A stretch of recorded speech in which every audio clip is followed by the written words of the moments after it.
안녕하세요. 뉴스반장입니다. 28일 방송된 MBC PD수첩 대한민국 사모펀드 3부작 중 2부 조국펀드 추적기 편이 방송됐습니다. 다들 보셨나요? 대한민국 검찰이 어떻게 사모펀드를 엮어 한 가족을 파멸로 끌고 갔는지를 적나라하게 보여준 방송이었는데요. 실로 놀라움과 충격의 연속이었습니다. 대한민국 사모펀드의 실체, 그리고 2019년 전 국민을 분노로 들끓게 만들었던 조국펀드의 진짜 주인이 드러났는데요. 결국 조국 사모펀드는 조국 전 법무부 장관을 무너뜨리기 위한 검찰의 의도된 기획 수사였다는 거죠. 이러고도 이 사건은 현재 재판이 진행 중인 겁니다. 코링크피 실소유주를 두고 그동안 검찰은 조범동 씨에 좀 초점을 맞춰왔는데 실제 이 설립과 운영에 자동차 부품 제조업체 익성이 연루돼 있다고 어제 MBC PD수첩이 보도했습니다. 조국펀드가 아니라 익성펀드라고, 돈의 출처, 돈의 흐름으로 봐 익성펀드라고 보는 게 맞다라고 줄기차게 주장했으나 법조 기자 중에 주요 매체, 법조 기자 중에 이런 관점으로 보도한 매체는 하나도 없었어요. 이게 보이지 않을 수 없는데 안 다뤘어요. 그렇게 저는 정말 비겁했다고 보는데, 지금 법정에 가 있는 사안입니다만 짧은 시간 내에 큰 틀을 이해하려면 어제 PD수첩을 보면 재반 정보 전혀 없이도 큰 틀에서는 이런 구조였구나 금방 이해가 갑니다. 조국 전 청와대 민정수석의 법무부 장관 내정과 동시에 수사 태풍이 불어닥쳤습니다. 조 전 장관의 가족을 둘러싼 각종 비리 의혹들이 불거진 건데요. 특히 검찰이 주목한 건 조국 일가가 투자한 사모펀드 운영사 코링크피이였습니다. 조 전 장관이 민정수석 시절 배우자인 정경심 교수가 돈을 모아 코링크피이의 조국 가족 펀드를 만들고 부정한 방법으로 이득을 취했다는 것이 검찰의 주장이었는데요. 검찰 수사는 놀라울 정도의 규모로 빠르게 진행됐습니다. 검찰은 한 달 남짓 사이 무려 70여 곳을 압수수색했고 언론은 매일 수많은 단독 기사를 쏟아냈는데요. 그런데 쏟아진 기사 대다수는 코링크피이를 조국펀드라고 규정하고 이 주인을 조국 전 장관의 아내 정경심 교수로 지목했습니다. 그로부터 8개월이 지난 지금 과연 검찰의 주장은 여전히 유효할까요? PD수첩은 지난해부터 코링크피이를 둘러싼 자금 거래 정황을 바탕으로 관계사들과 핵심 인물들을 취재했는데요. 하지만 코링크피이의 실소유주가 누군가를 취재하는 과정에서 소유주가 정경심 교수라는 단서를 찾기는 힘들어 보였습니다. 그렇다면 조범동 씨가 코링크피이의 실소유주였을까요?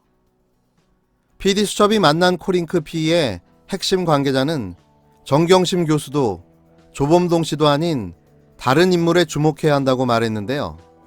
내부자들이 코링크피이의 배우로 지목한 곳은 바로 익성이었습니다.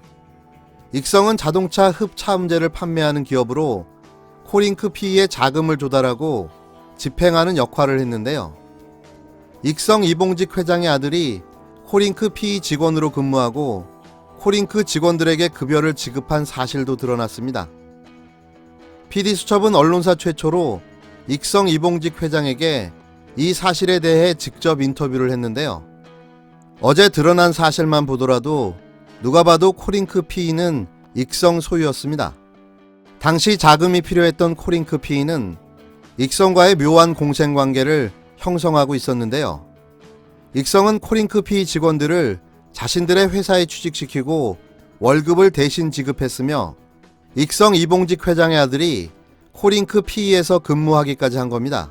특히 코링크피이의 대표 조범동은 익성 이봉직 회장에게 코링크피이 소속 명함과 법인카드를 제공했는데요.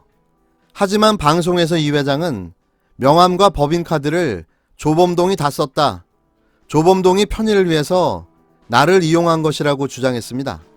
코링크피이에 근무했던 전 직원 현종화 씨는 결국에 돈줄은 익성이었다, 익성 이봉직 회장 아들이 코링크피이에 근무했었으니까라며 익성에서 돈을 꼽지 않았냐, 운용하라고, 그러니까 잘하고 있는지 파악할 사람이 필요한 것 아니냐, 믿을 만한 사람이, 그러니까 아들을 출근시킨 것이라고 설명했는데요.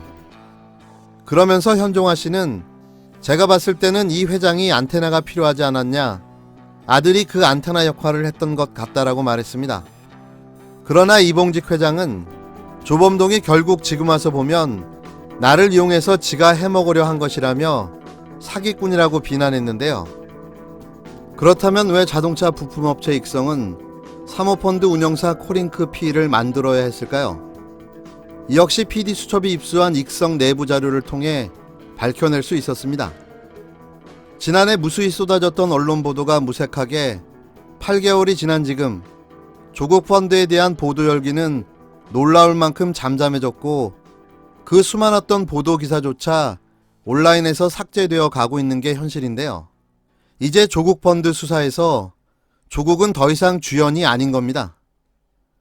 이 사건에 관계된 사람들은 정경심 교수 외에 정작 주요 당사자들에 대한 수사와 기소가 부실하다는 점도 지적하고 있는데요.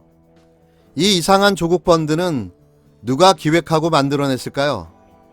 그리고 그 기획자는 왜 익성을 감추려 했을까요? 28일 방송된 MBC PD수첩 대한민국 사모펀드 3부작 2부 조국펀드 추적기 편을 꼭 시청해 주시기를 당부드립니다. 아직 더 밝혀지지 않은 사실은 루머로만 떠돌았던 익성과 이명박 그리고 윤석열과의 관계가 명확하게 드러나지 않았다는 점인데요. 물론 이게 그냥 찌라시일 수도 있습니다. 하지만 이 사건에서 왜 갑자기 익성이 사라지게 됐는지는 어떤 누구도 설명할 수가 없습니다. 당시 잠깐 주목받았던 익성 수사가 왜 흐지부지 됐는지 꼭 밝혀야 할 것입니다.